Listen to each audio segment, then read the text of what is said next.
As the clock inches towards midnight, an electric anticipation fills the air.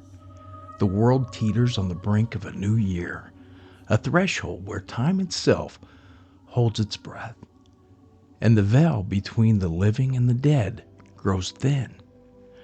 Fireworks will soon light up the sky, laughter will ring out, and the familiar strands of Auld Lang Syne will echo through the night. But beneath the jubilant surface lies a darker, more enigmatic tapestry, woven with ancient customs, ghostly tales, and lingering spirits. The eve of the new year is not merely a celebration, it is a time steeped in ritual and reflection, where shadows dance in the flickering light of candles, and the whispers of those who once walked the earth beckon us to remember. Join me as we delve into the spooky side of New Year's Day, exploring its spectral connections, the haunting melodies of midnight, and the eerie traditions that have shaped this holiday. Welcome. This is your Shadow Nation. We're going against the wind. The wind's 120 knots from the west. Stop this. A UFO.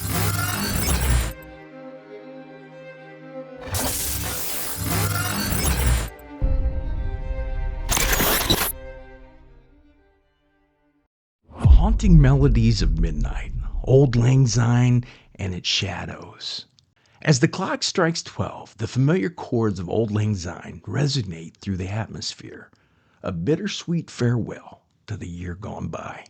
The song, with its roots in Scottish folk music, speaks of nostalgia and remembrance, urging us to reflect on the past and honor those who have left us. But what many might not realize is that the very act of singing this song at midnight has its own spectral significance. In ancient cultures, it was believed that the souls of the departed roamed the earth during the transition from one year to the next. The singing of Auld Lang Syne serves as a bridge between the living and the dead, inviting spirits to join in the celebration while simultaneously acknowledging their presence. As voices blend in harmony, it is said that the echoes of the past become entwined with the hopes of the future, forging a connection that spans the realms of life and death. For years, our ancestors all over this planet have believed in trusted rituals and practices to protect the living in the new coming year. For instance, sparklers and confetti, check. Noisemakers, check. Champagne, yep. Got the Costco bulk pack. Fresh baguettes or sourdough to beat against the walls of your house during the New Year's Eve party to chase away evil spirits. Or maybe that's one New Year custom you're a little less familiar with. When it comes to traditions people embrace to ring in the new year, some are less known than others, and many are downright spooky. So much so that they could give baby New Year and Father Time nightmares. Here are 6 unsettling superstitions from around the world that make December 31st feel more like October 31st. Number 1. You might not know this one. Use bread to scare away spirits that mean you harm. Set a place at the dinner table for lost loved ones. Don't even think about going into the laundry room on New Year's Day. How many of you guys broke that one today already? Don't get rid of anything until January 2nd, or else burn effigies to get rid of last year's bad vibes. Make lots of noise on New Year's Eve, but don't forget to open all the doors and windows. I got to do that today in the house. Dress up like a demon and maybe ensure a good harvest. Use bread to scare away spirits that mean you harm. That sourdough bread baking hobby will come in handy if you want to partake in the old Irish New Year's Eve tradition. Back in the day, residents of the Emerald Isle would bang loaves against doors and walls just before midnight to ward off any angry apparitions or problematic phantoms that might be lurking in the shadows. Whacking wheat bread and clubbing ciabatta against the wall is also believed to send bad luck packing and ensure that the family won't go hungry for the next 12 months. Setting a place at the dinner table for lost loved ones is another Irish New Year's tradition. Another Irish New Year's Eve custom is to leave the door unlocked and set a place at the dinner table on New Year's Eve to welcome back the spirits of loved ones who were lost during the last year. To some, it might suggest that Irish households are a revolving door of wanted and unwanted specters during this holiday. For most people, doing laundry is an everyday household task. But as it turns out, there is a shocking number of spooky superstitions that revolve around performing the seemingly mundane chore around the new year. The most severe claims that if you clean clothes on January 1st, you'll be washing for the dead, and a member of your family will be washed away, which is really just a poetic way of saying someone you love will die at some point in the coming year. It will also send a year of good fortune spiraling down the drain. You don't want that. Even the least ominous of these laundry-related superstitions is still no laughing matter. Tradition holds that if you wash a load of clothing on New Year's Day, you'll jinx yourself into having more laundry than usual all year long. I hate doing laundry. Don't get rid of anything until January 2nd. Nothing, be it leftover pizza, empty wine bottles, you get the idea, should be removed from your house until after New Year's Day. It was even a thing back in Victorian era, although our 19th century forebears believed you could get rid of stuff with no problems, provided you replace whatever you toss with something new. Either way, the consequences for not adhering to this custom are dire. The idea is that it'll set the tone for a steady stream of people and things to leave you in the new year. If you want to avoid a year of misfortune, maybe hold off on the shopping sprees for a couple days. New Year's Eve is particularly lit in Ecuador, where at the stroke of midnight, the country takes to the streets to burn effigies referred to as monigotes, or politicians, pop culture figures, and other icons that represent the Ano Viejo, or the Old Year. This is often after men dress as mourning widows, beg for money while in costume, and parade dummies through the streets. The symbolic cleansing dates back to the 1895 yellow fever outbreak back then.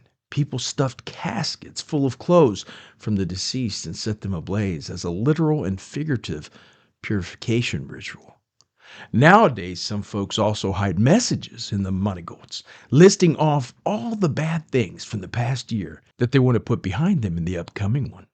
If you can't afford an elaborate monigote of your own, you can use a simple scarecrow and mask. Added luck in the new year is also said to come to anyone who jumps the flame once for every month of the year. Be sure to make lots of noise on New Year's Eve, but don't forget to open all the doors and windows. At the risk of catching your death of cold, consider implementing an old strategy from the Philippines, where homeowners open all the doors and windows just before midnight to serve up an eviction notice to any bad juju that might be lingering around and usher positive auras into their abodes. That's not the only way to keep wicked wraiths from darkening your doorstep. According to Filipino tradition, the more noise you make on December 31st, the better, as it's also believed that a big ruckus helps to drive away evil spirits. You'll have a reason to be loud and scared all over again when the extra high heating bill from your party comes in the mail. In small villages all around Japan, including Oga, young men dressed as Namahagi, or aka ogre-like demon, go door to door to frighten lazy people. They also threaten to snatch away misbehaving children, but back off once the head of the household offers steak and rice cakes. Basically, it's like Krampus, only significantly more menacing and tied to the new year instead of Christmas. These terrifying figures are also believed to bring protection from illness. Throughout history, New Year's Day has been riddled with tales of uncanny. In the early 1800s, a small town in the Midwest was forever changed when a blizzard descended upon its inhabitants on New Year's Eve. As families gathered to celebrate, an eerie calm fell over the town, only to be shattered by a series of unexplained events. Residents reported seeing shadowy figures lurking in the snow, and whispers of long-deceased townsfolk echoed through the streets. By dawn, the town was transformed, with many claiming to have interacted with the spirits of those who had once celebrated New Year's with them. The blizzard was never truly explained, but it left a lingering chill that haunted the community for years to come. In another chilling account, a group of friends gathered for a New Year's Eve party in an old Victorian house, unaware of the tragic history that lay within its walls. As the clock approached midnight, strange occurrences began to unfold. Doors creaked and opened and closed on their own. Cold drafts swept through the rooms, and the faint sound of laughter filled the air. When the clock struck 12, a sudden silence filled the house, broken only by the mournful wails of what sounded like a woman, believed to be the spirit of a bride who had perished on her wedding day, eternally bound to the date of her tragic demise on New Year's Day. The friends, shaken to their core, left the house in Minnesota with a sense of foreboding, forever haunted by that experience. Some ancient traditions to ward off evil. These are important to know. In many cultures, New Year's Day is celebrated with customs designed to ward off evil spirits and ensure good fortune for the years ahead. In ancient Rome, it was customary to make offerings to Janus, the two-faced god who looked both to the past and the future. People would leave out food and wine, whispering prayers for protection against malevolent forces. In Scotland, the tradition of first footing involves the first person to enter a home after midnight. This individual is often chosen based on their physical attributes. A tall, dark-haired man is considered the most auspicious, as he symbolizes wealth and good fortune. If a fair-haired individual crosses the threshold first, it is believed to bring bad luck. This practice stems from a deep-seated fear of evil spirits that could slip into homes during the transition between years. Similarly, in Japan, the practice of Hatsumoto involves visiting shrines to pray for good fortune in the new year. However, it is also a time to remember the spirit of ancestors and seek their guidance. As offerings are made and prayers are whispered, the air thickens with an otherworldly presence, reminding us that we are never truly alone. So, in closing, as we look forward to what we all hope is the best year of our lives, a time of peace and calm, or perhaps better fortune and a lifestyle change, as we stand on the cusp of a new beginning, it is essential to acknowledge the shadows that accompany our celebrations. The haunting echoes of the past reverberate through our festivities, reminding us of the spirits that linger in the twilight of the old year. The melodies we sing, the traditions we uphold, and the stories we share are not merely remnants of bygone eras. They are a testament to our connections with those who have come before us. So, as you raise your glass tonight to toast the new year, take a moment to listen closely. The whispers of the departed, the flickering candlelight, and the ghostly tales of yesteryear remind us that even amidst the joy and jubilation, the specters of time linger just beyond the veil. Embrace the mystery, honor the past, and step boldly into the future. For the new year is not just a celebration of life. It is a haunting dance with the spirits that shape our existence. Happy New Year to one and all, and may the echoes of the past guide you as you forge your path ahead.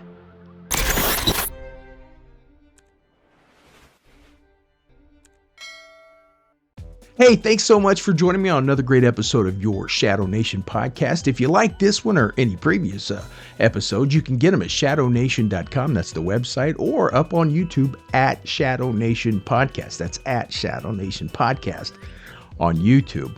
If you have anything that you want me to research and talk about here on the show, feel free to reach out to me on my personal email at Sean, SHAUN, at shadownation.com. That's Sean SHAUN, at shadownation.com. And of course, if you want to join me on social media, you can get me on Instagram, X, Facebook, anywhere. Just look up Shadow Nation Podcast, and I will be there. So, from the haunted back roads of America, this has been another exclusive Shadow Nation episode. Don't go changing America. You know I won't, because I love you. Happy New Year's, guys. All the best. Good night.